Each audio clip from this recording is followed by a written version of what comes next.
ছোটবেলায় অনেক সুখে ছিলাম, বড় হয়ে অনেক ভুল করে ফেলেছি। বড় হয়ে সব সুখ শান্তি সব শেষ।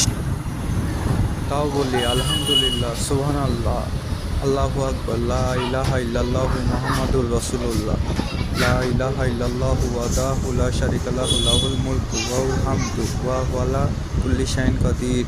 আস্তাগফিরুল্লাহাল্লাযী ওয়া লা ইলাহা ইল্লা হুয়াল হাইয়ুল কাইয়্যুম ওয়া আতুবু ইলাইহি। লা ইলাহা ইল্লাল্লাহু মুহাম্মাদুর রাসূলুল্লাহ। রব্বি জিদনি ইলমা, রব্বি হামহুমা কামা রাব্বায়ানি সগীরা, ইয়া হাইয়ুল ইয়া কাইয়্যুম। আল্লাহ আপনি সবাইকে সুস্থতা দান করুন, সবার মনকে প্রশান্তি করে দিন, সবাইকে ইসলামের পথে আনুন, সবাইকে ৫ ওয়াক্ত নামাজ পড়ার তৌফিক দান দিন। আর আমরা যেন সবাই কোরআন মাজিদ শুদ্ধভাবে তিলাওয়াত করতে পারি। সবাইকে ইসলামের প্রতি হেদায়েত দান করুন। আমিন।